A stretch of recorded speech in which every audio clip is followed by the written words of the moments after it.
Hello everyone and welcome back to the Blaise XPerience once again. I'm your host Derek as always, and you are joining us for episode 95 today. And we are coming back to talk some more Borderlands. A little while since we talked Borderlands, but the release of Borderlands 3 is coming very soon. And I wanted to do a Borderlands 2 retrospective. So we've done a retrospective on Borderlands 1, on the pre-sequel, and on Tales from the Borderlands. This is our retrospective on Borderlands 2. So like those previous episodes, if you did hear them, it's going to be kind of the same way. We're going to talk about spoilers for the story. So, if you don't want to hear spoilers for the main story, then kind of head out at that point. But we're going to talk about some of the characters of Borderlands, all the new characters from Borderlands 2, some of the returning ones and, how they fit in, some of the enemies, and then we're going to talk about some of the DLCs as well. And one of the reasons why I didn't do this podcast until later is because on stream we were still playing through a lot of the DLCs, so all of the main campaign DLCs I have played, so I can kind of talk a little bit about them now. I have a little bit familiar with them. So we're going to talk through those. And real quick, some items at the top of the show here. Our next stream is going to be a Borderlands stream on Sunday. So tomorrow after you're hearing this, 12 to 4 Eastern Time, we're going to actually play Borderlands 1 again. We're going to play the Dr. Ned DLC. So I'm going to go back to Borderlands 1 for the first time in a long time and play the Dr. Ned DLC. And that'll be our final Borderlands stream before we have Borderlands 3 release later in the week. But just at the top of the show here, I do want to mention as well, in case you weren't aware, we do have merchandise now. So if you want to check out some of our merch, go to teespring.com/stores/Blaise XPerience. That's teespring.com/stores/Blaise XPerience. You can get pillows, shirts, stickers. There's some leggings in there. You can get a mug, bunch of different items in there, so just check it out. And if you want to become one of our Patreon members for as little as $1 a month, you can join patreon.com/Blaise XPerience and get some exclusive rewards there as well. But that being said, I will introduce our guest here. He's been with us for all of our Borderlands podcasts, so you've heard him plenty of times before. Please welcome back to the podcast, Zombie Killer Ma. How are you, Zombie? Good. How are you? I'm great. You ready to talk some more Borderlands? Yeah. I'm ready for that Dr. Ned DLC on Sunday, too. It's going to be fun to go through that. Yeah, definitely. Can't wait. But in Borderlands 2, we have a lot of new characters, so we can probably start with those. So why don't we start with some of the characters that you can't play? So how about we start with Mr. Torg? Who is Mr. Torg, and how does he relate to this game? So, Mr. Torg, okay, a very hyper individual and very muscly. Too much, actually. I think some steroid use was involved there. But apart from that, basically, he's a very lovable character for when you first meet him. I know you, Blaise, were obviously a big fan of him when you first met him because. Oh yeah, I loved him. Yeah, because he's not smart, but he comes up with the most outrageous stuff, and he's the one character who's the comedy relief character who always swears, and that's just a relief when you just make him laugh all the time. But you're forgetting why I loved him most, Zombie. What I love most about him is he actually shut Tannis up. Like, he basically was trashing Tannis, and I hate Tannis, and he basically started out, like, Tannis is trying to talk to him, and he's like, why don't you shut up? I'm like, yes, you're awesome, dude, I love you. Piss off with all that nerd stuff. Yeah, he told Tannis to piss off, so he was automatically, one of my favorites just because of that. So. And we've gone uncensored already. That was quick, but yeah. But yeah, he's a very lovable character, and he works for the Torg Corporation as kind of like he's not the head of the corporation. He's like one of the workers who organizes these events. He organizes these events for people, especially the one that we did when we first met him, which was about finding a vault. Obviously, he arranged an event in Arena where the biggest, as he calls everybody, badasses would fight to see who would open this vault. But more on that later when we get to it. But yeah, Mr. Torg is a very likable character. Yeah, no, I definitely had a lot of fun with him, and he's really cool. So we'll talk about his DLC more afterwards, though. Yeah. But another character that we also talked about a little bit in Tales from the Borderlands, because we saw him there, is Shade. You want to talk about Shade a little bit? Yeah, he's very shady. Yeah, a little bit. I know. Everyone's going to probably hate me for that now. It's going to be really awkward when we go, oh, Zombie did Shade and Shady. Oh God. Oh, cringe. Anyway, but, yeah, Shade is, in charge of this place. Well, not in charge, but he lives in this place called Oasis. And when you first meet him, he's basically became friends with mannequins because he's out of his mind and basically has made them all talk and they all have their own personalities.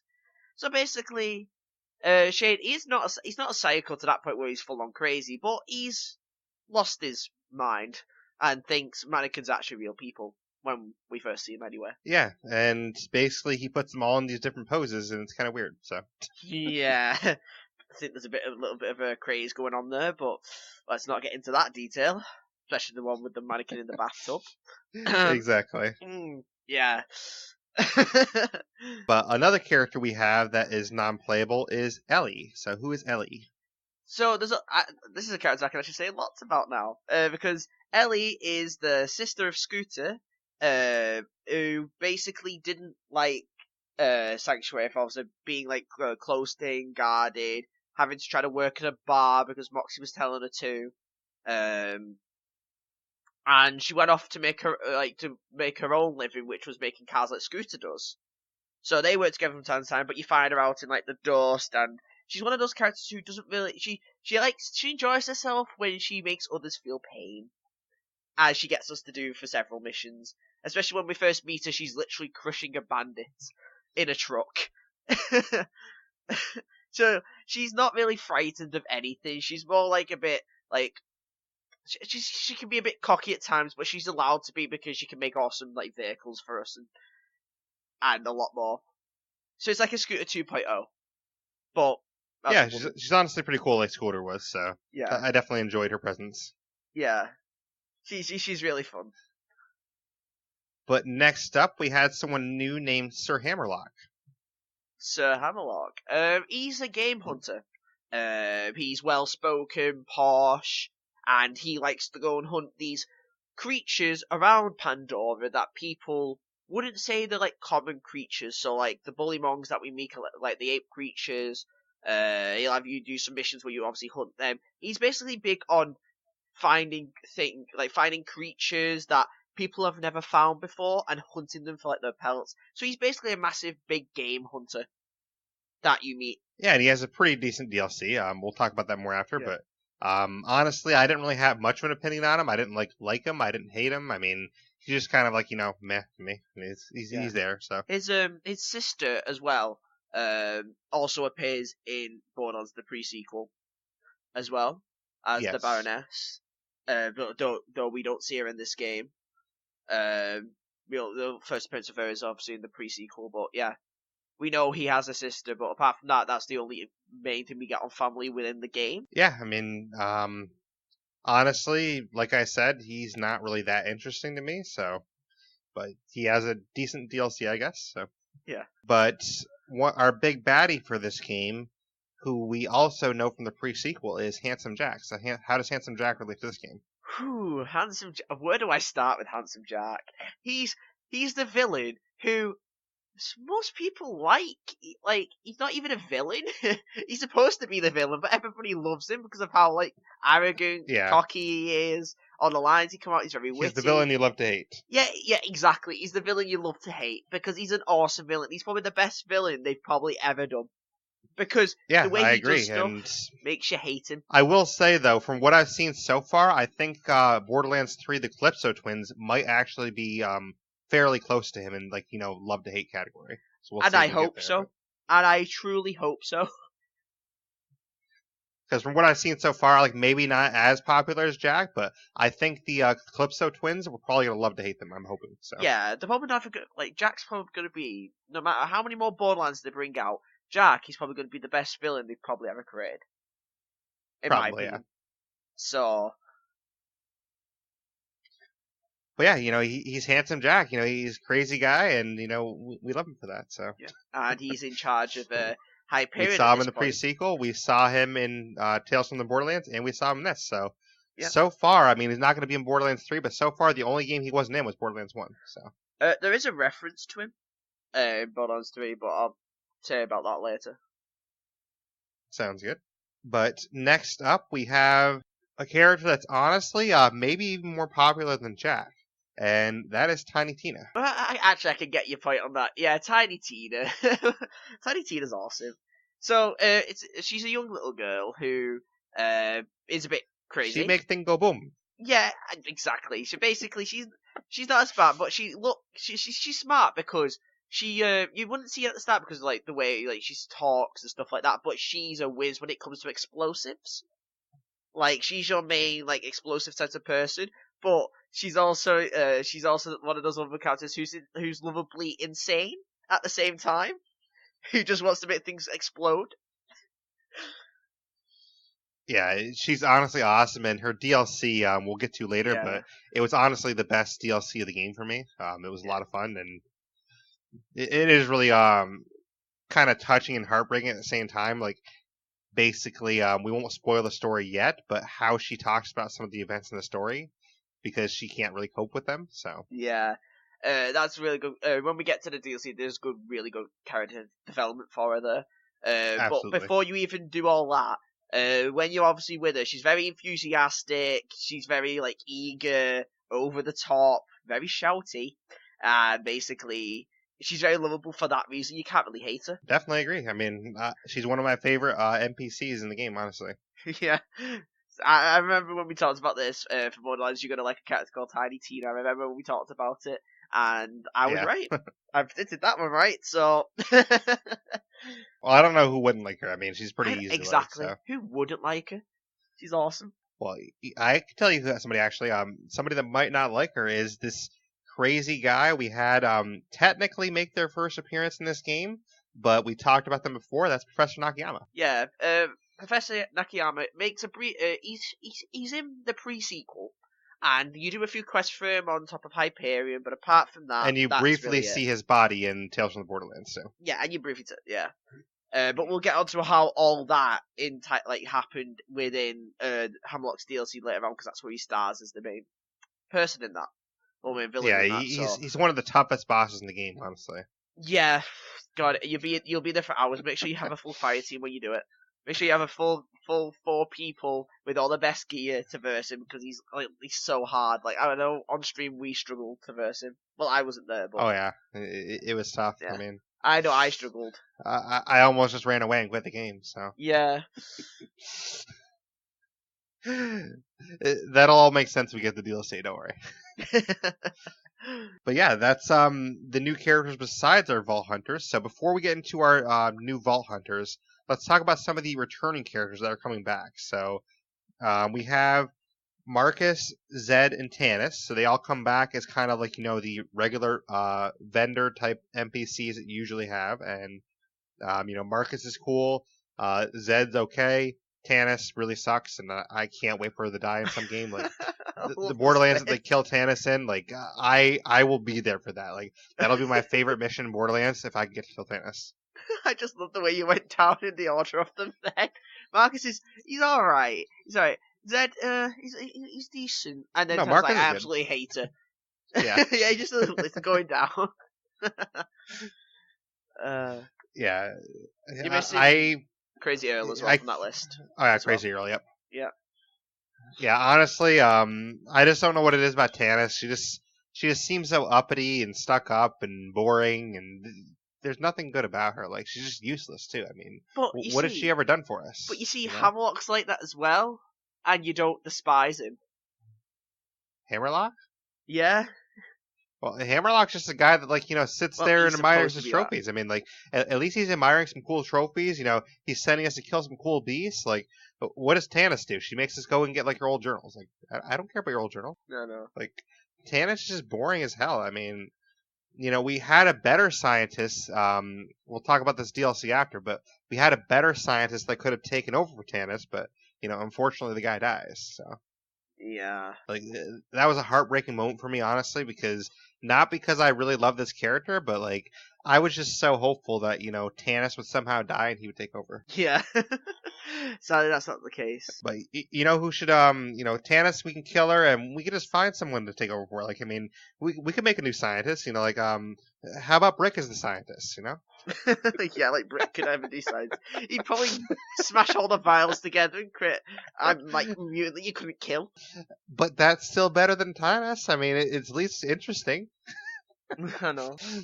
But yeah, apologies for anyone out there that actually likes Tannis, but I've just always had something against her. So ever since Borderlands.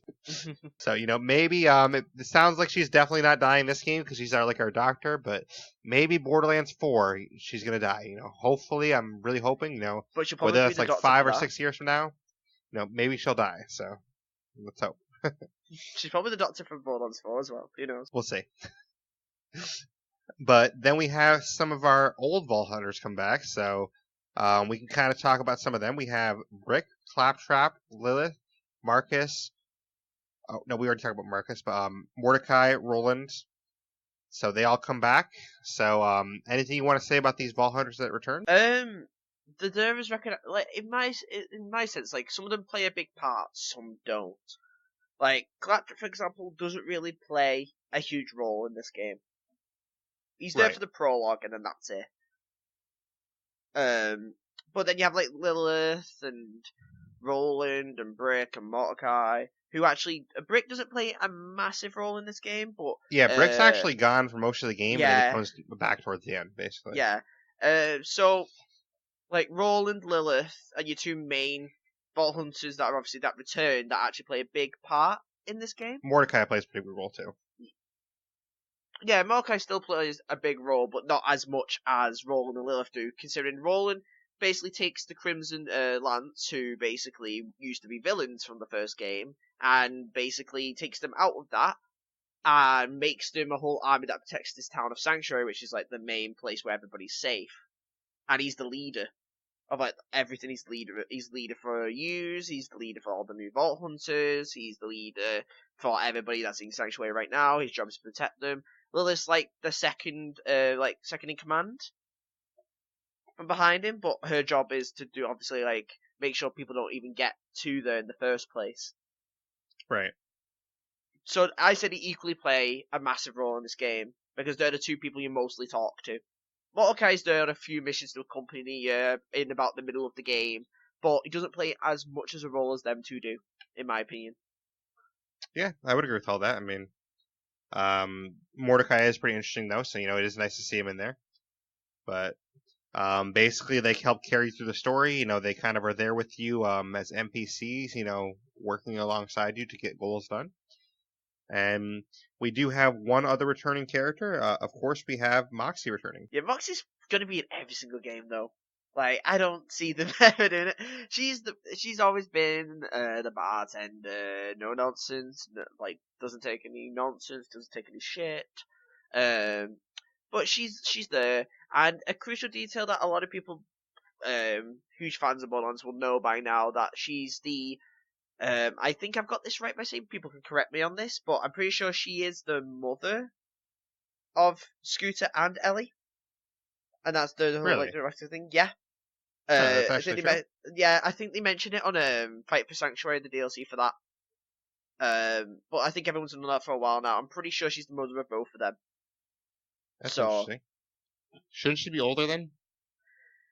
you see, that's where the makeup comes in, though. She may be older, but the makeup makes her look younger. She doesn't seem that old. But... Exactly. Yeah, that's what I thought. I was like, is she's? I think it's more like a adopted mother than an actual at birth. Like if I had to guess her age, I'd put her probably around like 28 to 30. But I think she's more like I think she adopted them more like she adopted them more Gotcha. than a birth mother. In a sense, if that makes any sense. Fair enough. Yeah. But yeah, Moxie's always fun. She's your bartender. She gives you some quests sometimes. Yeah. You can, stop by our bar, have a drink, or do some You can- gambling. Yeah, whatever you feel like can doing. you can tip her, and if you tip her enough, she'll actually give you a gun.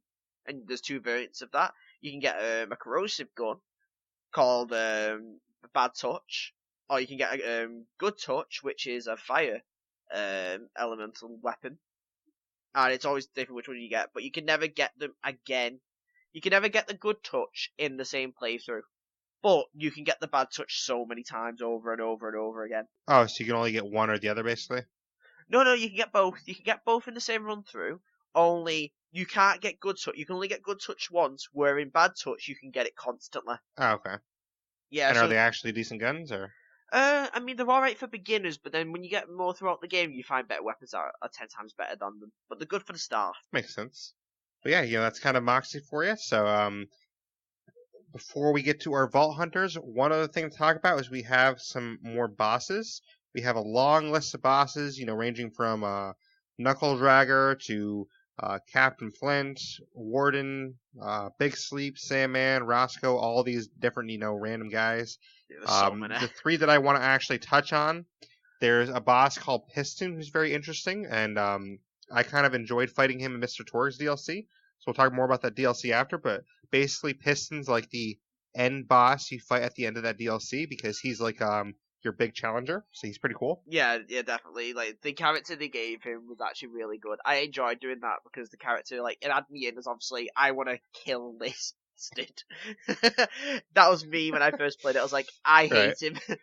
It's good. That's what I'm supposed to do. I'm supposed to hate the character, which is good on their part. Yeah, and honestly, you do hate him, and he's a pretty cool villain, I think. So yeah, he only plays a side part like a DLC, but I mean, he plays a pretty good part in that DLC. I think he's one of my favorite DLC bosses, honestly. Yeah.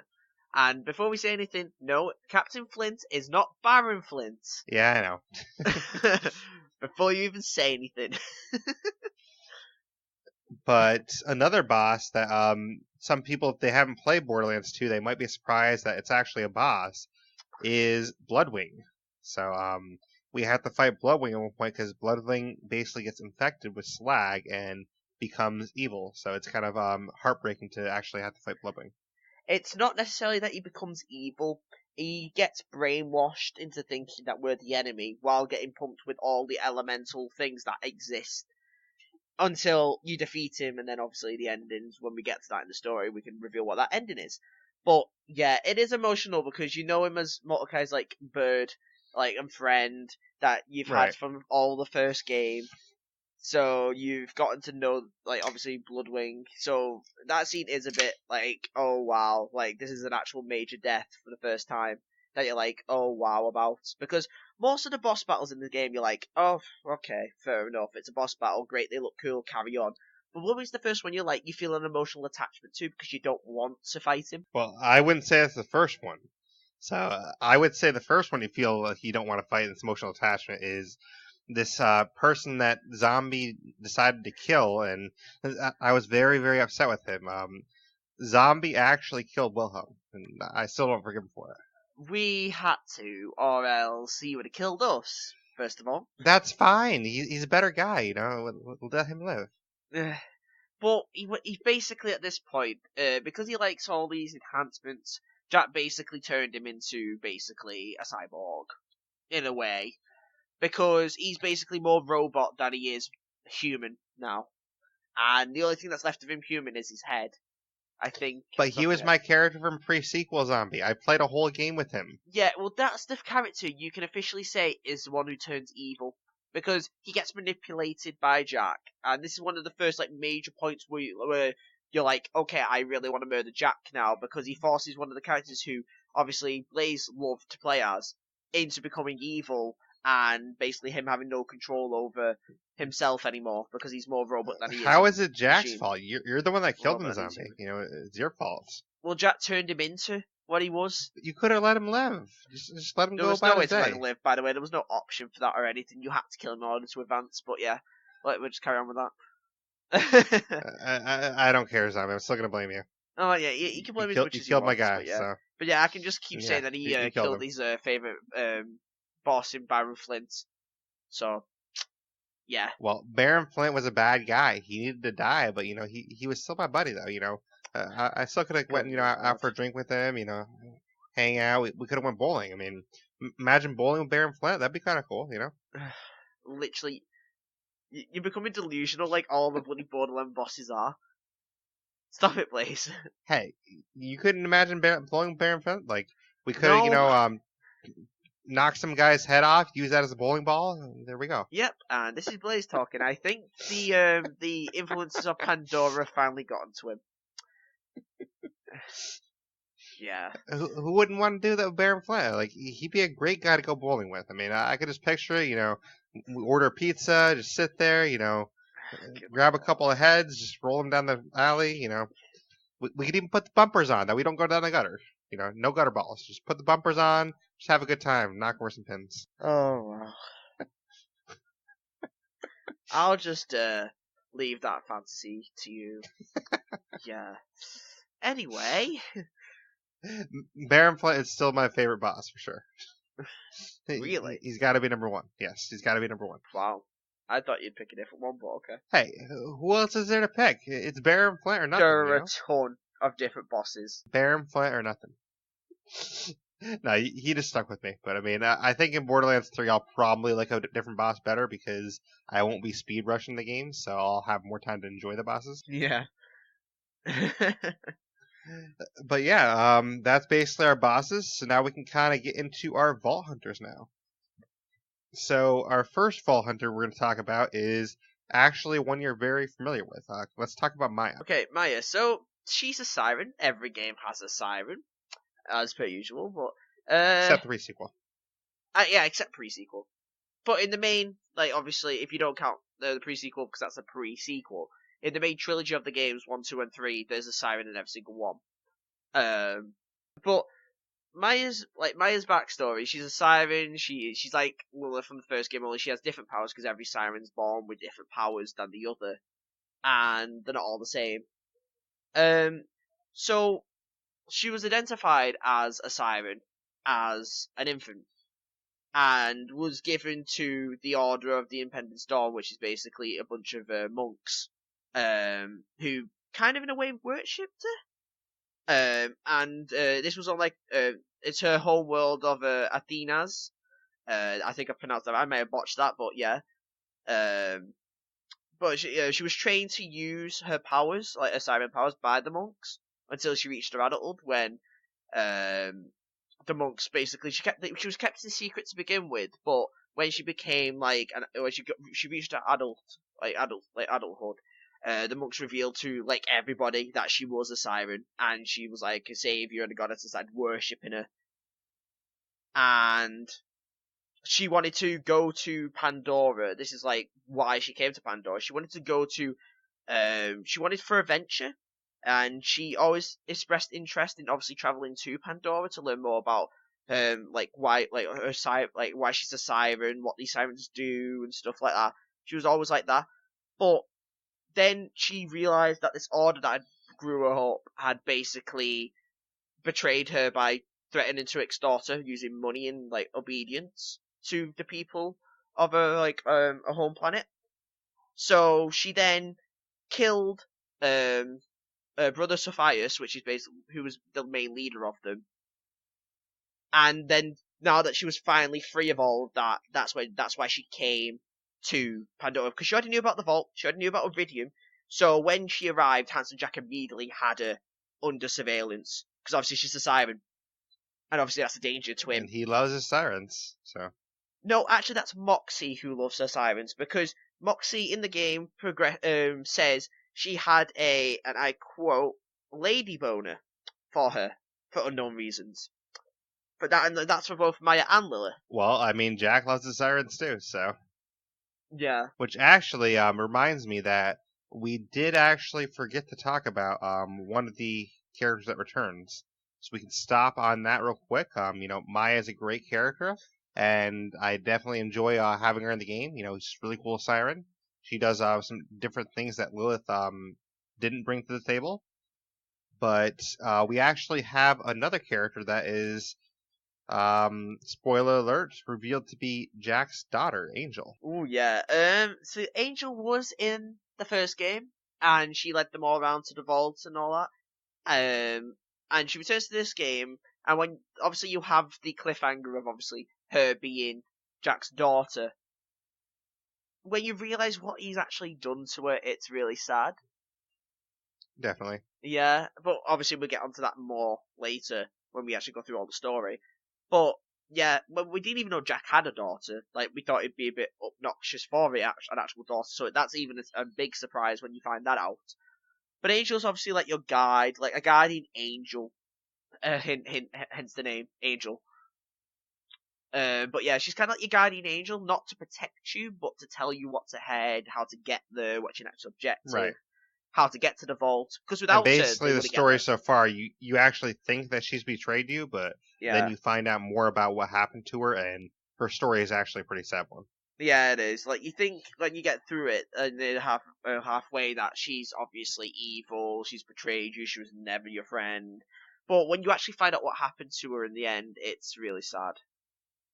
And you Definitely. feel more sorry for her than you feel more pity for her than you do anger. I agree. Yeah, I definitely feel bad for her, and we'll get into that when we get to the main storyline in a second, but I definitely did want to stop on her real quick so we didn't forget to talk about her. Yeah. But back to our Vault Hunters, we have another Vault Hunter that Tanda's actually used a little bit on our stream, Krieg. Okay, so Krieg. So Krieg's a psycho, and he's a psycho that has a lot of thoughts going on in his head. One having a peaceful side of his mind, the other one wants violence because psychos always want violence and death and destruction. But obviously he's always been around wandering of the wastelands of Pandora, only wielding ever his axe, his buzz axe, killing bandits, anyone that got in his way. But his inner voice that I've just mentioned seemed to have a far less influence on his actions in those days, barely being able to obviously contain his bloodlust and targeting non-hostiles like combatants, civilians, all that stuff. But it's when he meets Maya at a train station that his inner voice somehow knew that she's both a siren and a vault hunter. Don't ask me how that happened, but apparently his inner voice figured out that she was a siren. It's obvious because all sirens have blue tattoos. It's obvious. But the second one, obviously being that she's a vault hunter, was a bit like, okay, how did you figure that out? But it's because Krieg basically stopped Maya from getting attacked from behind. Basically, an attack that was gonna basically they were gonna attack her from behind. It wouldn't have killed her because she's a siren, but because Krieg saved her, he basically his inner voice managed to finally get through to him and align himself with them, so he became a vault hunter with them as well. Yeah, he's definitely a weird Vault Hunter. Like, you wouldn't think he'd be a Vault Hunter, honestly. Yeah, but he kind of has a thing for Maya, as you figure out, because there's actually an actual trailer, because he's a DLC character, there's actually a trailer for him, showing that Well, whole scene. apparently everyone has a thing for Maya. He does, Moxie does. Like, apparently everyone wants Maya. Yeah, everyone wants Maya, apparently. Well, she's not like she's, an all-powerful siren that can't die and, has powers beyond, human imagination, but, anyway. But yeah, Krieg, he seems pretty interesting. He's definitely a pretty melee-focused character, so I would say, besides Brick, he's the only, super melee-focused character. Would you agree with that? Krieg as a character is very, I like it, because it's the first ever time, obviously, they were experimenting with having an enemy that you kill all the time in this game actually be a character you play as. And I kind of love that perspective. Even though I never got to play Krieg personally, because that's not my play style, I still like what they did with that. Having you play as a psycho, killing other psychos. I kind of find that a bit funny. But it's still Yeah, it's good at interesting. the same time. No, I think Krieg's cool, and I like that he's actually in the game because it offers a different play style, a different perspective there. So it's kind of interesting actually. But speaking of not being your play style, I actually did try one of our Vault Hunters that isn't really my play style normally, but I tried them for one of our DLCs just to kind of get a feel for it. And it's still definitely not my play style, but it was interesting to try out. And I'm talking about Zero here. Right, so Zero. There's a lot on Zero. Mostly because the main thing is nobody knows his appearance. Because he always wears all the armor, the mask, everything. He just talk, which kind of negates what I said when we first started the thing where he talks very little. Because I forgot that he talks a ton. Because I thought he was a quiet character, but he isn't. Stupid me. But, yeah. So Zero's his backstory is he's an assassin for hire. And when you find all of his personal echoes, his wanted poster, he performs political assassinations and common hits. But these, following this, it's more like it's unsatisfying for him doing all these assassinations because he's in a position where his target fails to ever fight back against him. It's despite him Zero encourages the people he's trying to assassinate to actually fight him back, but they never do. So he then starts to look for a more challenging environment, and then that's when He travels to Pandora, and then hearing about this vault from a bartender, not Moxie, but just a random bartender, he deems that hunt as worthy of his skills. Um, as his face and body are completely covered by his suit, a certain amount of mystery surrounds Zero's actually true appearance. But in Echo recordings, Angel remarks that she's not even sure if Zero is human. Yeah, Zero honestly is a pretty mysterious character, and I actually first got introduced to him in Tales from the Borderlands. That's the first one I played. So Zero, in that was kind of mysterious too, and he had like his own mission going on. But he seems more like a mercenary type character. I would describe him as. Yeah, like a gun. He's basically assassin for hire, gun for hire. Yeah, mercenary that wants a challenge but never could get one until he came to Pandora and actually found a challenge. Another thing to note about it as well is that Zero is not his true name. What's his actual name? We don't know. Interesting. But apparently how do you know that's not his real name, then? But apparently Tannis is aware of Zero's origins, and maybe she might know his actual full name, but never tells us. Huh. Well, that's more of a point in Tannis's negative column, I guess, because Tannis already sucks. So if she's not going to tell us information too, then I guess she just sucks even more. So. Yeah. But we don't even know his gender, or his or her gender. Sorry, I have to say it like that because we don't know if Zero's a boy or a girl. So that's another interesting fact, because everyone imagines Zero as a he most of the time. But imagine if it turns out that it was a she. That'd be a major twist. Borderlands 3 make it happen. His voice is male, though. His voice is male, though. Yeah, but he could be a voice box. Changer, maybe. Yeah, okay. He could have like a voice moisturizer or like a voice box that makes him sound male. That's true. So maybe one day we'll find out. Borderlands 3 make it happen. But next up, we have someone that definitely likes his guns. We're talking about Salvador here. Salvador. I don't know why I just said it like that. That was cringy. I'm never going to do that again. But Salvador. But yeah, we're actually told his age and that he's local and he was raised on Pandora. So his age is actually he's 36. He's 5'4", because we're told his height for some reason. Not like all the other characters, but we're pretty sure we know his height. But his stud growth and the reason he's not taller is revealed to be due to heavy steroid use throughout his life. Well, that's not good. Yeah, and despite his love for excessive violence and being armed, like being aimed towards bandits and criminals, Salvador nonetheless is about like I'm trying to think of a way to. Oh God, he basically, because he fights bandit and criminals on his hometown of Jaius, he's about to be executed by his own people for his actions. Even though he's dealing with bad people, he's still going to be executed for it.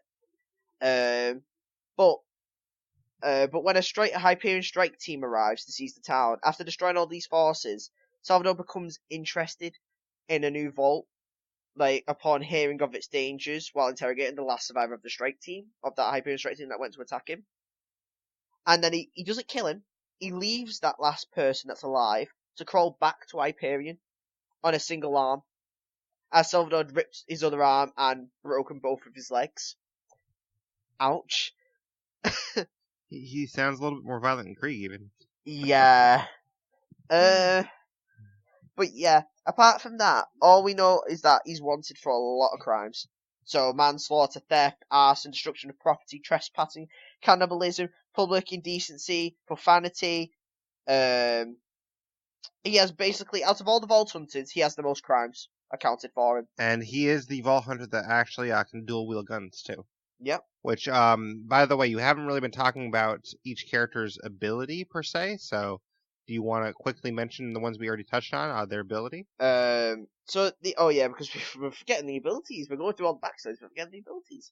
But yeah, so the ability for Maya is she's able to phase lock an enemy. So she's able to suspend them in the air in a ball, and all your teammates can shoot at that enemy. And she has a skill, like a perk for her, where if she's shooting that enemy and she kills them, she can regain health back. That if she's lost health. Plus, she has perks that is used to heal. Used on yeah, like you have this perk or whatever that you actually can shoot me and heal me, which is kind of cool. Yeah, she's like the healer of the group, because not only can she suspend enemies above the air that are like dangerous enemies and everyone can shoot them, So yeah, it's kind of funny. Like a lot of times in the stream, like zombie, shoot me, quick, shoot me. It's like literally, okay, just shoot that person, you can heal them, or you can Yep. use her ability to actually revive somebody, not from the dead, but revive them without having to go up to them if they're in like fight for your life. You can just revive them from being far away from them, and they'll come back into the fight rather than you having to go over to them. So it helps in a tricky situation. Yeah, it's honestly a great team character for sure. Yeah. Okay. Next, Salvador's ability. Salvador's ability is the dual wield. Yep. And he's able to dual wield 2 guns at once and do a ton of damage, because obviously you can dual wield 2 guns at once. You're obviously going to do a bunch of damage. And he's basically your damage type of character, because he's able to obviously take control. But I assume that affects your accuracy, right? Like dual. Yeah, because he's hip fire. You can't actually aim, Yeah. but it's hip fire. But I think you can add perks to yourself, like skills that you can like on your skill tree that can make you more accurate. Which helps. So, and then we have Zero. What's Zero's ability? Zero's ability is that he can go invisible and basically run around the battlefield, getting into like basically flank locations that obviously, for example, if we were in like a tight spot, he could flank into that position and then reappear, and then immediately then he's in a flank position to wipe out all the enemies while obviously we're shooting at the same time. Right, and you're also forgetting too that he actually has a clone that appears. Yes, so and he also enemies think that there's clone, like enemies think it's him, but it's not actually him. Yeah, and he also so that he also has the clone, which that gets sent out and that goes straight forward. So the enemies start thinking that that's him, but it's not. Meanwhile, you playing as Zero is going around getting a flank mission while your clone is just going straight down the middle of the battlefield, and the enemies don't care about you because they think that's you running across the battlefield like an idiot. Yes, it's kind of cool actually. Yeah, it's good because you just trick the enemy, and then when you reappear, there you go, you're in a flank position, you've basically wiped out everybody, so then there's no issue then. And then we have, of course, Krieg. What's Krieg's ability? With Krieg, he's able to do a ton, and I mean a ton of melee damage when he starts swinging his buzz axe around. His buzz axe, he starts swinging it around at enemies, and he does tons of damage, and I think he's resistant to a ton of damage as well at the same time. Because he goes like berserk. Yeah, it's kind of like Brick's ability, basically, right? Yeah. Except without fists, it's an axe. Yeah, essentially, yeah. It kind of, his skill kind of reminds me of the people who have played GTA, GTA 5. It reminds me of Trevor's ability, where he's able to not take any damage at all, but still do insane amounts of damage to like everything around him. Yeah, that's fair. So that's what Krieg's ability reminds me of. Anyway. But we do have 2 other Vault Hunters, so next we will get into the one that was my main Vault Hunter. So do you want to tell us about Gage and what her ability is? Okay, so Gage, she's a high school student. Yeah, first ever time they actually included a high school student, not an adult, in this. But she's from the planet Eden 5, and she created Death Trap, which is her ability. She's able to send out a bot, well, a massive like bot that fights for her, and can also revive you from Fight for Your Life if they kill an enemy. So it's like 2 of you fighting like at the same time, so you actually have additional help on your team. So think like Wolfenstein, basically. It's kind of like that with Wolfen's ability. Yeah, it's kind of like that. Plus, if you add certain skills to her, a Death Trap's able to heal you, give you all your shields back if you've lost them, gain additional shields of his own, do tons of melee damage for both you and him, and many more stuff that just benefits both people. Yeah, and honestly, it's pretty cool that, this 16-year-old high school student can actually build that robot like that. Like, that's pretty badass. So, on to the backstory of Gage. So, she was a high school student from Eden 5. She originally made Death Trap and called it DT as a science fair project to combat bullying. Her rival, Marcy Holloway, was a contestant in the science fair as well, and used her father's money to buy her way through the competition. Marcy then apparently stole Gage's DT designs and sold them to Eden's 5 police force. So on the day of the science fair, Marcy's father then bribed all the judges, helping her win first place with a detective robot based on Death Trap's blueprints. Gage placed third, but when Marcy then shoved Gage, it caused Death Trap to identify her as hostile, and then Death Trap attacked her with its claws, causing her to explode into pieces. Oh, nice. Due to a miscalibration on Gage's part. Gage was then escorted to the principal's office, and was facing expulsion and arrest for accidental murdering of a rival. She then called her father to create a distraction to help her evade arrest, and then bought a ticket to Pandora where she stowed away on a train, leading to obviously where the prologue takes place in Windsor Waste. Interesting. So I don't think she was expecting all that to happen, but Yeah, she's also the highest, basically she's the highest person that has basically the highest bounty on her. Because Marcy's father was rich, the bounty that he placed on her head was 820 million, which is the most out of everyone. I'm surprised Jack didn't try to find her and turn her or something. Yeah, well, at the start of the prologue, he does try to kill them all to stop them from getting for the vault, but again, we'll get onto that later. But yeah, I was surprised. Right, but I'm surprised he didn't want all that money. Yeah, I know. But we have one. Well, actually, before we get to that, I will say, Gage was my main character, and I did enjoy playing Gage a lot. She's a pretty cool character. Using Death Trap is pretty fun because Death Trap is kind of like an extra fighter that you send out that fights for you, and basically Death Trap has revived me a lot of times by getting kills for me. So it's definitely cool to have that extra force in the field, and it kind of helps your teammates too because say you're playing with a 4-person team. If you throw out a Death Trap, it's kind of like you have a 5-man squad for a little while.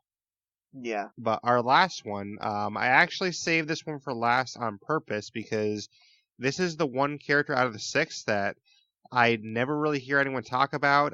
It doesn't really seem like a lot of people use or care about this character as far as I can tell. So, Zombie, maybe you can tell me why, but our last one is Axton. Okay, so Axton is basically, he's like Roland in a way. Like, the ability's kind of the same. So he's able to spawn a turret down. But the only difference with this turret to Roland's is this turret can get placed anywhere. So on a roof, on a wall, on the floor. Unlike, obviously, Roland's one, which is obviously just on the floor only. That's the only difference between them. So he has this turret that obviously helps him in battle. And obviously, he can, with his perks, he can have more accuracy with obviously all of his assault weapons. Because he originally he was born in Hiram. Oh god, this name's really long, so it's hard to even pronounce it. Hieronymus. Hieronymus. It's a really hard name to pronounce. I probably botched the hell out of that, but anyway. Close enough. Yeah, close enough. Screw it. So he spent 10 years as a Dahl in the Dahl military force, reaching the rank of sergeant. After his pursuit of personal glory and discard of obviously orders, it led to a few numerous of compromised missions that he was obviously on. He ended up compromising because he wanted personal glory, and he discarded the rules. His then wife, who was the commanding officer, then divorced him and discharged him from the military. She then made it a point to highlight that this would lead to his death by a firing squad, then ordered him not to flee to any numerous border worlds beyond Dahl's reach. Taking her non-subtle suggestion, Axton then went AWOL, using his skills and his turret as a mercenary on other planets. Axton then became aware of the vault thanks to a radio advertisement orchestrated by Handsome Jack, who had been monitoring the Commando's most recent bounty hunts. Although Axton was turning in more bounties and making far more money than anyone else, in Sheriff Youngblood's jurisdiction, he was found that it was too easy and that he had a lot of obviously fame, fortune, and challenging combat. That's what drew him to Pandora to obviously hunt the vault, because he wanted the fame, the fortune, and more challenging combat. And that's what drew him to Pandora to hunt the vault. That makes sense. Yeah, honestly, he never really seemed like that much of an interesting character to me. I mean, as far as I can tell, it doesn't seem like a lot of people really like him. Do you know why that is, really? I think it's because he wasn't really a unique character in a way, because he had basically the same skill as Roland. I think that makes sense. People are like, well, I've already kind of seen this, so I don't really want to play him. Yeah.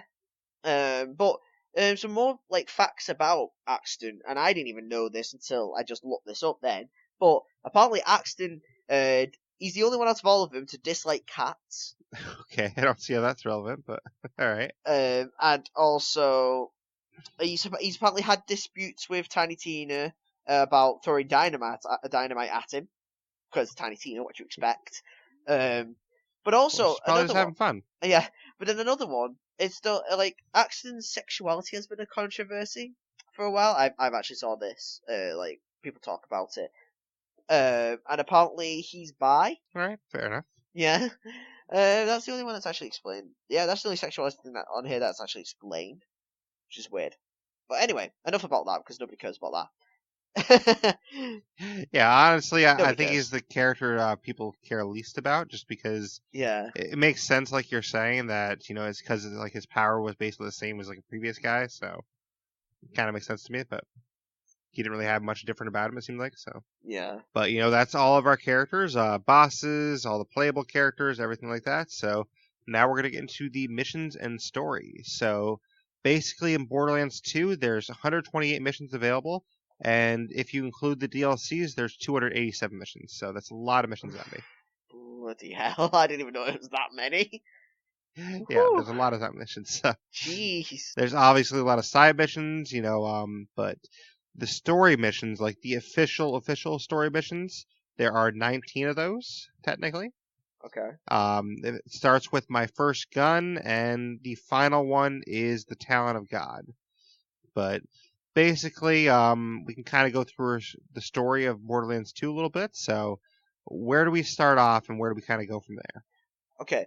So it starts off from after the events of the intro, which is Handsome Jack luring the Vault Hunters onto a train and then attempting to blow them up and kill them so he can have all the vault for himself.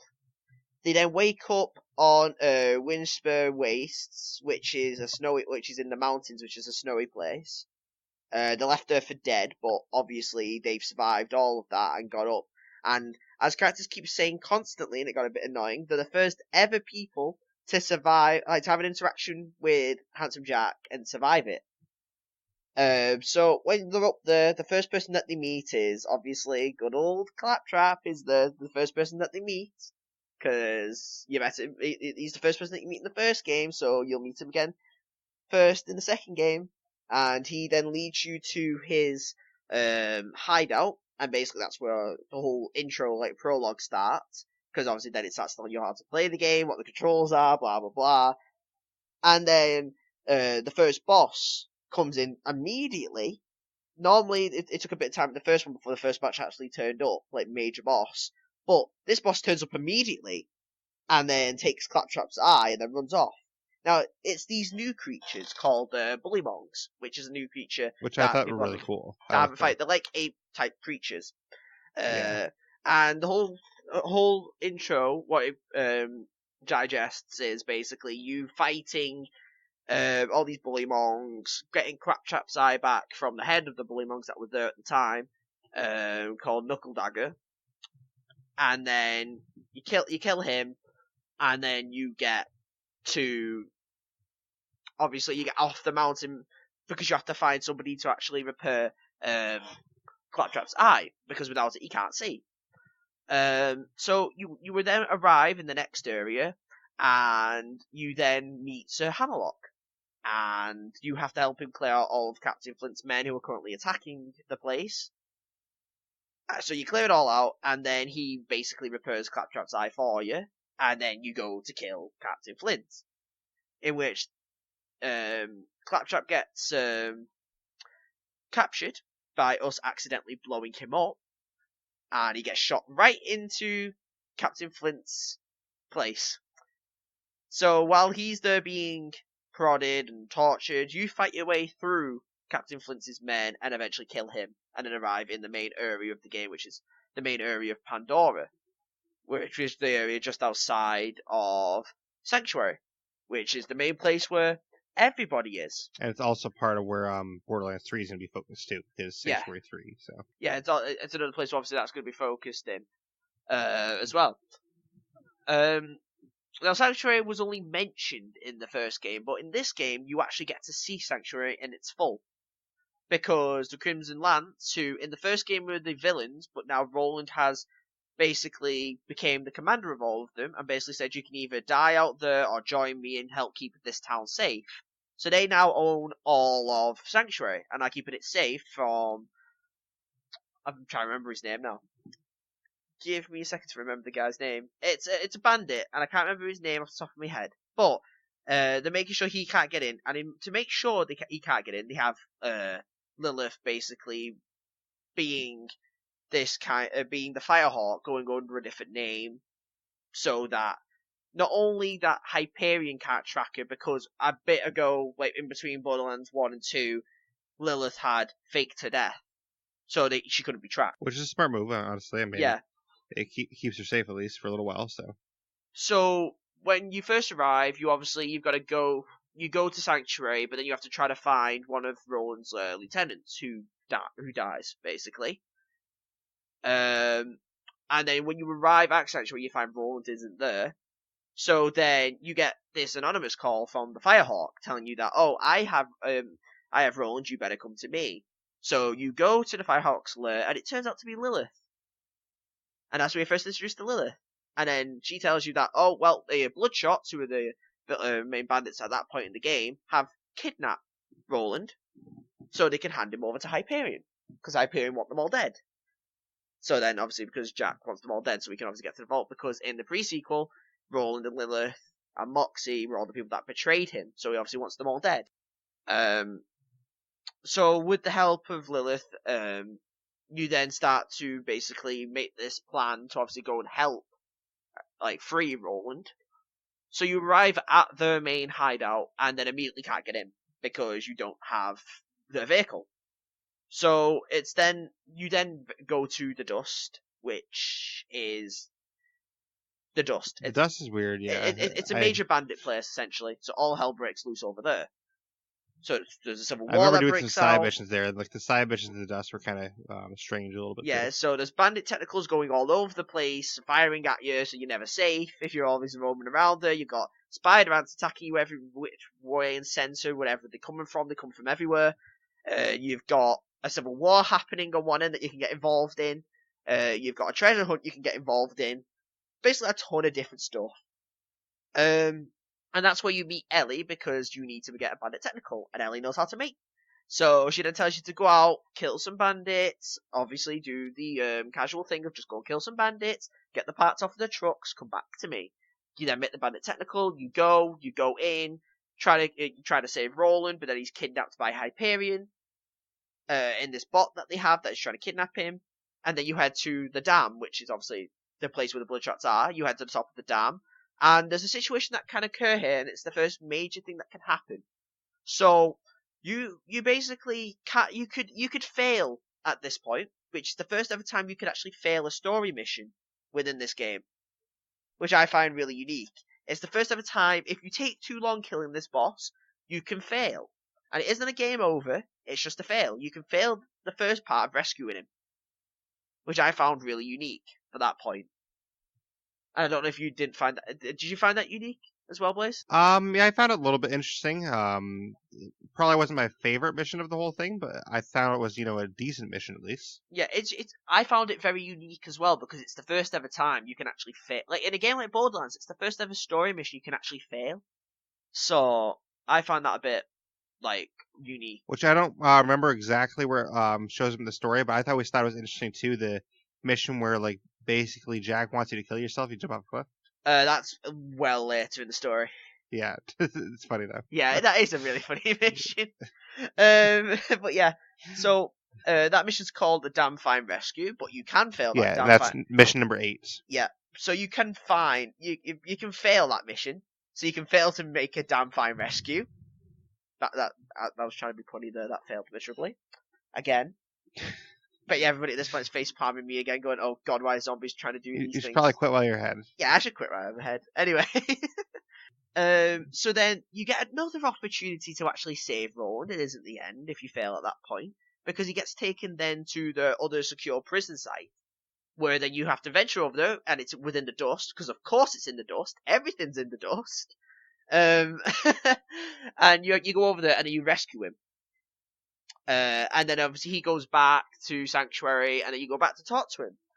And then you start the next mission, a train to catch, which basically you have to stop this train that's carrying the vault key, because Jack has the vault key at this point, because before Borderlands story had taken Borderlands, between Borderlands 1 and 2, Jack had actually, and I think you'll like this part, basically Wilhelm and Jack had basically beat the living shit out of Tannis and then stole the vault key off of her. But they didn't kill her though. So. Leaving her alive to prove a point, as Jack says.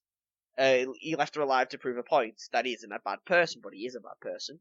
It's just Jack's character, which again I love. But yeah, so you go to a train to catch, and then that's where you meet Mordecai, because he's asleep on a watchtower.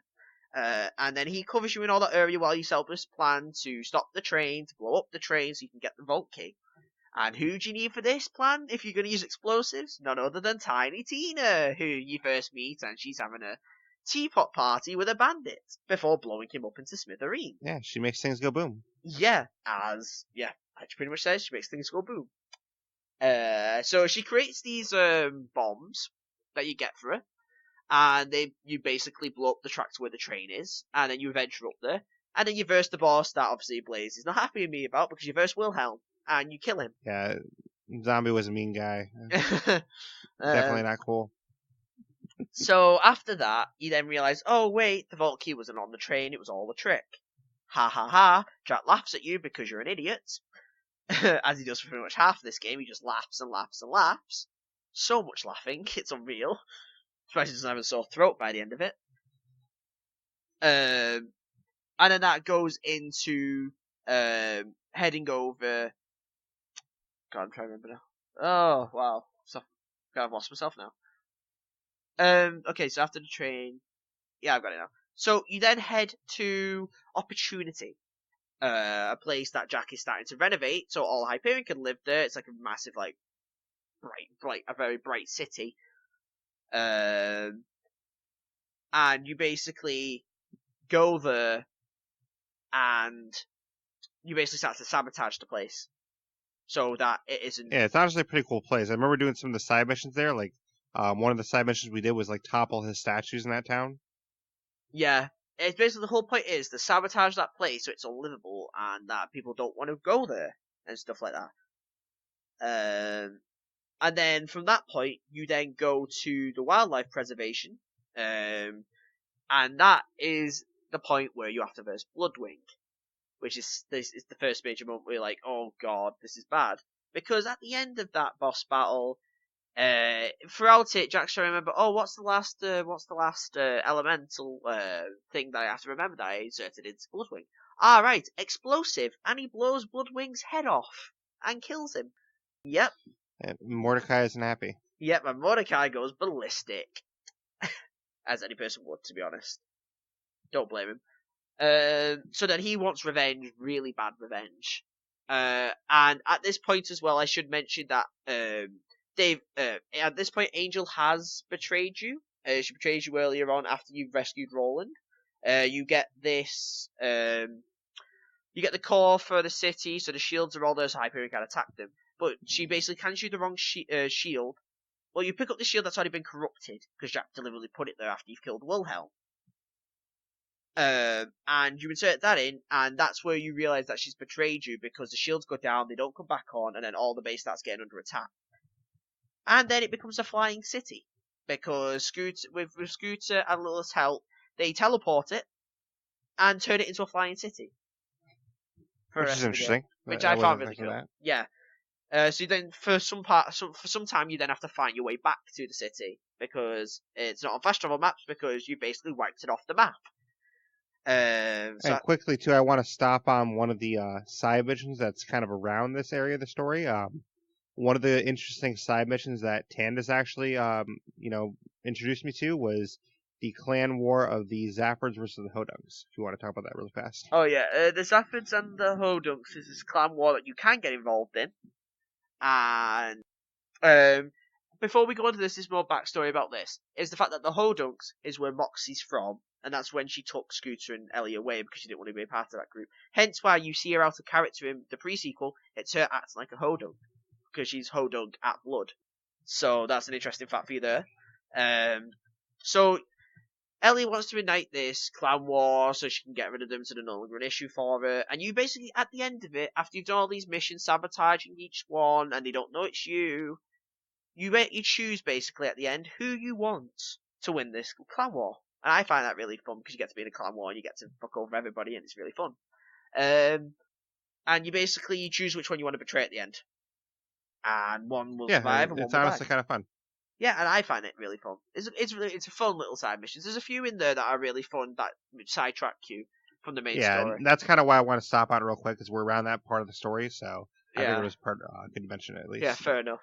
Yeah. We can continue with the main story now, though. Yeah. So after the Wild Preservation, we then basically have to go to the I'm trying to remember what the name of the people were called. Ah, The mission's called the Once and Future Slab. yeah. I'm trying the slabs. That's it, the slabs. Right. Anyway, so you have to head to this place. Roland sent the leader of the slabs a message going, "Okay, right, we need your help." Blah blah blah. So you go through all of his men, and then you have to fight all his best men in his little throne room that he has, and then it's revealed to be Brick. Finally turns up about 80% into the story, near towards the end of the story at this point. He turns up. He's been hiding as the king of the slabs the whole time. Yeah, king of the slabs. And then he goes, "Oh, it's you. You're an honorary slab now. Yay!" Blah blah blah. And then Hyperion attack, and with the help of Brick, you go through and destroy all the drop pods that they're making, like the signal boosts for them. You destroy all of them so they can't keep sending enemies. Jack gets frustrated because robots can't kill 3 people. Or in our case, it was 4 people, but yeah. And a bot. Yeah, you just couldn't kill them. And Jack gets frustrated because bots are useless, as he says. All of them are useless. And then he goes back, and Brick goes back to Sanctuary as well. So then they all basically make this plan with Angel, who at this point is like half an hour who you trust. And basically, Angel wants the Vault Hunters to come and kill her, because she has the Vault Key all along. What you find out is she has the Vault Key to the Vault all along, and you need to get into the place where she is. And first, you need to get the voice of. You'd have to get the voice of Jack, because you need a voice module to obviously get to the last door. So you then go to the bunker where she is, and use that voice command after versing the actual bunker itself, because it's a living thing. Oh my god! When I first versed that, I was like, "What the fuck?" It's weird. I was like, "My god, this is." It's fun though, because not only have you got all the stuff attacking you, you got to verse the bot that's shooting stuff at you. You got to worry about where you're getting shot from. It's basically really hectic, but it's a fun boss to verse, in my opinion. It's a very fun boss to honestly, verse. yeah. So after you've done all that and you head into her lair, that's when you find out that Jack is basically using his own daughter, pumping her full of iridium to actually charge the Vault Key, and basically turned it into a siren. Right? And basically he's using her to his own personal use, and she's always been captive. She's never walked around. She's never had any freedom. She's been manipulated by her father to do his own bidding all the time. So that's when you start to feel a bit of a remorse for her, because she's not had a chance to ever do anything herself. And it's sad because in the end of it, she tells her dad. Yeah, she basically spent her entire life just hooked up to iridium, and that's it. That's literally it. And it's bad. And then when Jack, and this is a point where you see Jack actually in an emotional state when we're slowly killing her. And it's really good character development. Like, for all of Handsome Jack's thing, you've never seen him emotional until you get to that point. And once you've killed Angel, he turns into a man who's got nothing left to lose. And at that point, another cliffhanger happens. Oh my god, Roland's dead. Jack kills Roland. Holy shit. Yeah. And then he captures Lilith, because Angel gave a warning beforehand, don't bring Lilith, because she's the most powerful siren on Pandora. So what's Jack gonna do? He doesn't have someone to charge the key. Lilith turns out to be there, so then he puts a chain around her throat that basically makes her brainwashed and obviously can't do anything. And then she's the one who charges the Vault Key. And at that point, you're like, well, oh crap, they've got Lilith, and oh great, they're gonna charge the Vault Key really quick, and we need to get there. So you, Mordecai, and Brick basically head to the place where you know where the vault location is, because you go into the Archives of Hyperion. That's the mission just before it. You go into the Archives of Hyperion, you figure out where the vault is, and then all of you together charge the vault, and then turn up at the... You turn up at the perfect moment for when the vault awakens. Because Jack awakens the vault after you do a boss battle where you actually verse Jack. He doesn't die at that boss battle because he awakes what is the warrior, which we saw from the pre-sequel. He awakes the warrior, and then you have to verse the warrior. And the warrior is definitely a fun fight. Yeah, because the whole place is basically surrounded in lava, and you have these crystallists that are versing you the whole time. Things are getting thrown at you. The actual vault monster itself, the warrior's basically doing tons of damage to you. And in the end, you get an option. And I know which option we pick. Like, you can either have Lilith kill Jack at the end, or you kill Jack. Yes. And I'm trying to remember, actually, what was the option we picked for that? It was us that killed him, wasn't it? Yeah, I killed him. Yeah, we killed him. The alternate to that is Lilith does it and basically overloads his head with iridium and it splats. Which is the more cool one. That's an interesting alternative. Yeah. Lilith gets to do it, and she basically charges his head like with her powers. And like, it doesn't blow up his head, but like it like basically makes his head a bloody mess because it goes like pure. Like using her powers, so it like puts so much pressure on his head that it basically kills him, and he's just left there in a bloody mess at the end. Rather than us just shooting him, his head's left in a bloody mess at the end. And that basically ends it because you defeat the warrior, you have the vault key, and then you realise that this vault key basically shows you the map of where all the other vault keys are around all the other planets that are around Pandora, and then Lilith makes a plan to obviously go and raid all the rest of these, and then that's where the game basically ends. Yep, so we basically find out that there's plenty of other vaults in the world. Yeah, there are so many. There's a full map. Or the universe. So yeah, that's kind of how it goes. Honestly, it's a pretty cool story. It's definitely a lot longer than the pre-sequel or Borderlands 1, so I definitely appreciate the length of it.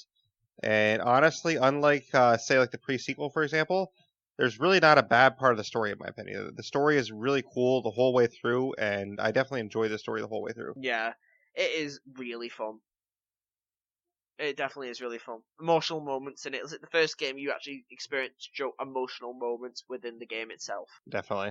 Yeah. But I mean, that's kind of the main story. You touched on it very well. There's not really much stuff that I had because you basically explained the whole story. So I will say, I definitely feel bad for Angel and her situation. But at least she died, kind of helping make things right. So that's good at least. Yeah. But there is a lot of DLC for this game, which I'm sure everyone knows as well. So we'll get into some of the DLC here. I kind of want to start by briefly touching on some of the DLC that we didn't try, and then we can kind of go into the ones we did try. So we have this thing called Headhunter Packs, which there looks to be 5 of those. Do you want to explain what those are? So the Headhunter Pack is full of DLCs that come after the main story. And if we go off the ones that we actually did, there are a few. We didn't do those. Did we not do any? Did we not do any of them? No. Oh, right, did we not? Oh, fair enough then. Okay, I thought we did. Well, I guess I was wrong. There you go, we got proved wrong already. Okay, so the Headhunter Packs. So the first one is you have like TK Baja's Bloody Harvest. So that's basically the Halloween one, and you go over and it's just basically the place for the undead. And it's him as an undead zombie, and you verse this boss that's basically corrupting the whole town. And then that's it really. It's a really short one. It's a very short DLC, that one. The next one we have is basically another Mr. Torg one. And Mr. Torg basically sabotaging Torg entirely, like the company itself, by basically ruining some of the competitions that they have with some of the monsters, poisoning some of the monsters. That's a really short one. But you get to meet his grandma, who's a big fan of yours.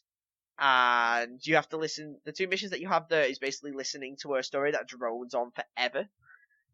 And you've got, I love the missions for the titles for this, because it goes, the first one that you listen to, you obviously get, it's like, oh, you listen to the story, great. And then it goes, Grandma Flexington's story, the raid difficulty. Yeah. And it's just a longer story. The next one then is, like, how Marcus saved the mercenary day. That's like a Christmas one. You basically help this town that got frozen over become lively again. With the help of Marcus, and basically give the town guns, and that's the way that mission goes. You then have Mad Moxie in the Wedding Day Massacre, and that is basically them marrying 2 people together. One from the Hodunk, show from the clan world that we mentioned earlier, Yep. Two people from separate families going together. It's like Romeo and Juliet scenario. Only at the end, you realise that we basically forced them to love each other. So then they both turn evil and then try to kill you. That's interesting. And then that's how Okay. that one ends. And then the Sir Hammerlock, the other Sir Hammerlock one, and the son of Cormax. Cormax is a boss from a DLC that you verse in the first Borderlands. So that's where the Cormax came from. But his son wants revenge, and basically Sir Hammerlock gets took, and when you re-find him, it's about one of the bosses that are there, basically trying to kill all the Vault Hunters, but it fails every time because every single person he's got to do to murder these Vault Hunters are dead every single time you find them. And then when you finally do get to the main boss battle, it's versus the son of Cormax, and then that's how that one ends with the death of the son of Cormax. And that's all the Headhunter ones. Interesting. So basically, there's all like really short DLCs, basically, right? Yeah. Not like longer ones. Okay, that makes sense. But beyond the Headhunter packs, we have some non-campaign DLC that we didn't do as well. There is a creature slaughter dome, which I assume is basically like a dome with waves to it, essentially. Yeah, it essentially is that. It's like the Underdome, but with waves, and it's just creatures, and you're just fighting. Okay. And then we also have one that sounds interesting, but you said it's actually not as interesting as it sounds. The raid on Digistruct. Yeah. So the raid on Digistruct Peak is basically Tannis is doing this simulation of an obstacle course. Oh god, Tannis. So yeah, so she can test to see like how good guns are, how good like to train basically the Crimson Lance for the battles to come. Basically you run this this thing over and over and over and over and over again, getting better loot every time you do it. But it's essentially an obstacle course that you just keep doing over and over again, just with harder enemies as you go through. I guess I see why they're not campaign DLCs then. They're basically just waves of stuff. So yeah. Okay. But then we have 5 main campaign DLCs, which are all pretty fun. I think what we'll do is we'll talk about them in order of my least favorite to my favorite. How does that sound? Okay, fair enough. I'm intrigued to hear about this then. So my least favorite of the 5, which I'll let you explain what it is Sir Hammerlock's Big Game Hunt. All right. So Sir Hamlock's Big Game Hunt. So he comes to this like swamp place, and he wants to hunt these monsters that people have never heard of before. And you go with him to hunt. But then Nakayama turns up and desperately wants to be the villain. He wants to be a villain for this DLC now that Jack said. He wants to prove himself.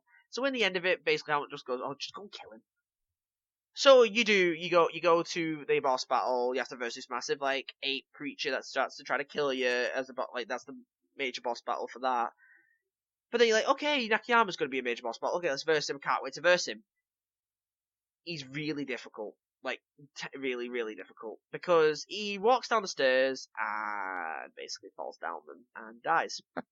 Yeah, and that's kind of what we were joking about earlier. He like you don't even fight him. He just literally falls down the stairs and kills himself. So it's funny.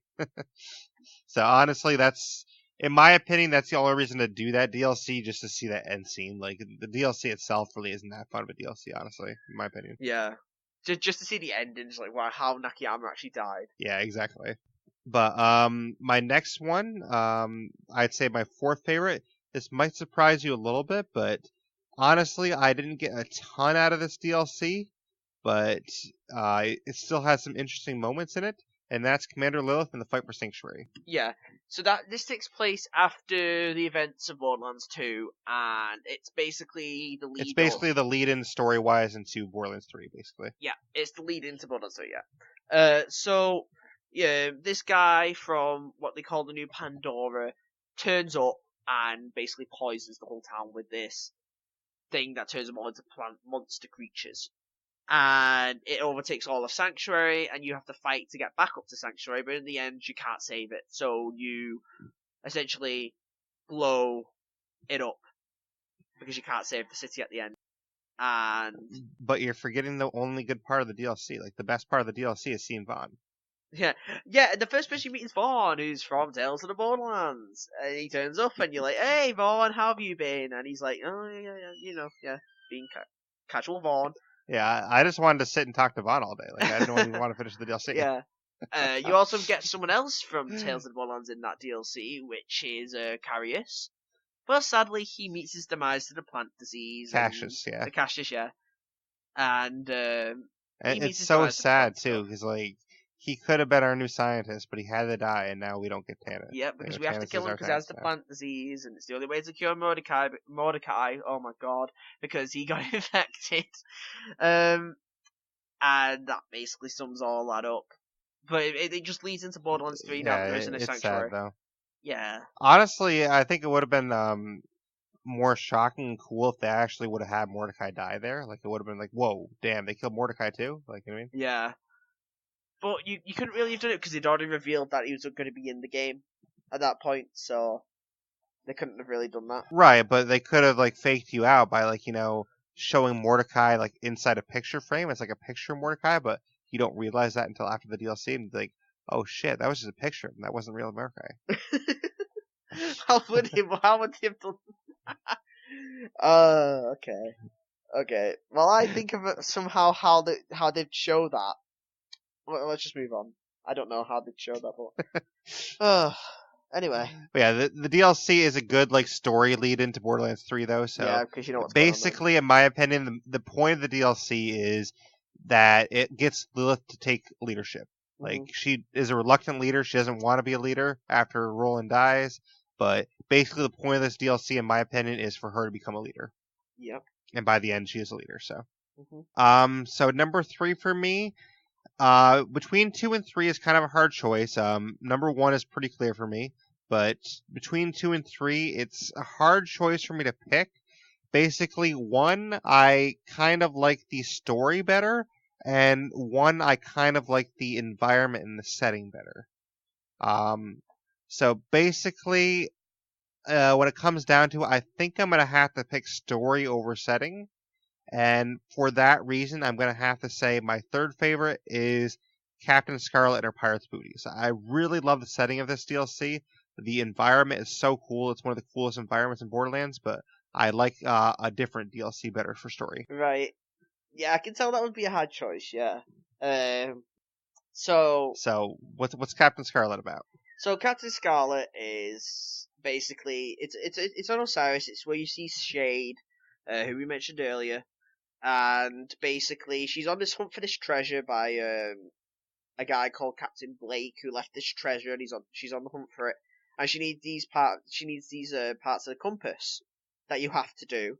So you journey through all of the Oasis land to find these parts of the compass, even meeting her stalker, who you end up blowing up, who's a real creep. That's Tandis' favorite character in the game too. Tandis loves that guy. Yeah, I think he was being sarcastic about that, to be honest. Oh, he doesn't actually love him? No, I think he was being sarcastic. Sorry to hurt your feelings. No, I know he was. Yeah, I know he was. I just want Tandis to listen to this after and be like, "No, I hate that guy." Right. Okay, so basically, she then betrays you because obviously that's what all pirates do. They betray you, because she wants all the booty for herself. Because that's what. Yeah, and by the way, that's one of the things that like makes me not like this DLC as much too. Is like you saw that coming from a mile away that she's gonna betray. Like you knew the entire DLC that she's going to. So like, yeah, the story of this DLC, it's really not that great of a story to be honest. Yeah, but... you're just waiting until she betrays you, essentially. Exactly. So yeah, honestly, like story wise, I think this probably could be arguably the worst story for me personally out of the 5, but because the environment is just so cool, like I had to put it at number 3 at least, because like I don't know if you can describe the environment at all, but like it has like a lot of it has like waterfall areas, like it has like a barren part of it where you have like this boat you can go on, like it's really cool actually. It's basically like it's like a lush wasteland. It's the best way I could describe it. And in Borderlands, it's kind of like a difference, it's a big difference seeing this area than a lot of Borderlands. Yeah. But moving on, we have my second favorite DLC, and this one I had a lot of fun with. It has some really cool characters. I like the story. I like how the story evolves and, why you're progressing through the story and kind of like what your goal is. And this is Mr. Tor's Campaign of Carnage. Okay, so we got to sign a waiver for this first before we talk about it. Nah, just kidding. He blows it up. Anyway, Yeah. so basically the whole point of this Campaign of Carnage is he's finding the best badasses because there's a vault, and the number one badass can actually open the vault. So it's a competition to see who the number one badass is, so they can obviously open the vault. And throughout all of it, you need to find a sponsor. Now, the first sponsor you find is Piston. And his character is basically being obnoxious, people telling him that he cheats, and basically he's wiping out all the witnesses that say that he cheats, but he doesn't. Until later on we find out that he actually does, but apart from that. So basically, he betrays you really early on, and it's obvious that he's going to do so. And then you get put down to 5th in the ranking, because you basically kill about half the opposition. Which is the whole point of this. You're going up the ranks to be the number one badass by killing your opposition, who's above you, throughout every single one. Exactly. So you verse you verse a pyro guy, you verse Pyro Pete, who's a pyro, who loves fire. You verse Motor Mama, I believe. Motor Mama, who's a cannibal, bloody hell, who's a cannibal. You verse Piston, obviously, because Piston's the main villain in that. You verse him because obviously. Well, and he actually kills one of the rivals too. Like he actually kills one of the rivals. He kills Flyboy, who you originally were going to verse in a helicopter, but he comes in with his blimp and basically just blows him up, giving you the number 2 spot. But then you blow up his blimp, and then you go to the arena. He gets a massive dinosaur-looking mech out, and then you destroy that mech. You destroy him. You kill him. Become number 1 badass, and then you open the vault, and then there's a loot-tacular everywhere. Yay! Yeah, so honestly, for me, Torg is a really cool character. Piston's kind of cool. You know, some of the other bosses you fight are kind of interesting. It's overall, the combat and the mechanics isn't that difficult. It's not a difficult DLC by any stretch, but I think the story is very interesting. And I think it's a really interesting story, and I like going through it. Yeah. Definitely was a lot. But you know, speaking of interesting stories, you can't get any more interesting than my favorite DLC, which I think is a lot of people's favorite DLC in Borderlands 2, and that is of course Tiny Tina's Assault on Dragon Keep. Yeah, so Tiny Tina's DLC is really, really good because it essentially is Dungeons and Dragons, but in Borderlands, and you live out obviously all the storyline that obviously she's saying, and you'll play through all this. Is Handsome Jack's the actual main villain for that because he's obviously the villain for the main game. So why can't he be the villain here? And Tiny Tina is your dungeon master, and she tells you what's happening. Yeah, she tells you what's happening. She sometimes changes the rules because they're a bit too harsh. And this is kind of what I was talking about earlier, where basically throughout the entire thing, she's acting as if Roland's about to show up soon and take part in it with them, but they're all like, Tina, he's dead. No, Tina, no. And basically she's trying to grieve by pretending he never died. Yeah. And it's the first major apart from obviously knowing that she's loves explosives, she's a demolitionist. It's the first major story character development we actually get out of her. And obviously her finding her own way to grieve about obviously the loss of Roland. And it's honestly kind of sad and touching by the end too, because by the end, basically, Lilith tries to yell at her Tina, you have to accept that he died, and she basically breaks down. She's like, well, this is my story. Why can't he be alive in my story? Yeah. So, because basically what Tina does is she has Roland appear as a White Knight character that kind of helps you out throughout the journey and kind of saves you. Yeah. She really does, yeah. And that's her own way of grieving, and obviously having him in the story, thinking he's going to turn up later, and then obviously put him as the White Knight is it's like a send off in a way to Roland. I think the way they did that DLC, right? It's like a send off to him. Definitely. Yeah. And there's definitely some cool parts in there, like you said. At some points it's too hard, and then she's like, "Oh, okay, I can make it a little easier. Sorry." Yeah. And she changes it a little bit. I forget exactly what happens, but I remember at one point there's a gate and there's this super annoying guy at the start of the gate, and then she kind of gets rid of him. Yeah. So what happens is you turn up at the gate in the main town, and there's this guy who's been really obnoxious, arrogant, and nobody likes him. And then basically Torg just comes in and becomes the main gatekeeper. Yeah. So it's kind of funny actually. But honestly, it's a really well done DLC. Tina is basically funny throughout most of it, and the other characters interacting with that, like it's kind of funny seeing them interact with that because like hearing like Mordecai talk about like, wait, what am I doing here? What? Yeah, I just love the side mission in that where they're all rolling to see if they pick up the gun, but all of them keep rolling zeros and missing the gun. That was kind of fun, yeah. Yeah, she's like, "How'd you They're like, fail to pick up a seriously? gun?" And Tina's like, the gun moves far away. So I love the gun. Breaks your fingers while you pick it up, and then flies away. Yeah. She's trying to. And they're like, think of what? reasons. Seriously? She's just trying to think of reasons. Like, okay, well, this happened because of this. And, Yeah, it's kind of fun, honestly. But honestly, the DLC is the best DLC for Borderlands 2. So if you were going to try one DLC from Borderlands 2, I think you'd agree that this is the one you want to try if you only tried one. Yeah, definitely, this one will be the one. But that is all our DLCs, and that kind of wraps up Borderlands 2. So we talked about the characters, the main story, the DLCs. Do you really have any other comments on Borderlands 2 overall? It's a load of fun overall. It's a very, very fun DLC, and I can't wait to see what they do with 3. Well, the game in general, not just DLC at all. Yeah, honestly, it's a very rich game, and there's hours and hours of replayability. I think you'd agree with. I mean, like, there's a lot of replayability in this game. There is a ton of replayability. People have been replaying this for years, and like basically people just kind of forgot about the pre-sequel ever existing. They just kept replaying this. So, yeah. But that's kind of all we had to say about that. So hopefully you enjoyed our Borderlands 2 retrospective here, and our next stream is actually going to be a Borderlands 1 stream. That's going to be tomorrow. When you're hearing this on a Saturday, it's going to be tomorrow, Sunday. And that'll be, let me see the date, Sunday the 8th. So Sunday, September 8th, 12 to 4 p.m. Eastern. We're going to do the Dr. Ned DLC for Borderlands 1, which we never did when we did that podcast. So we're going to do that DLC.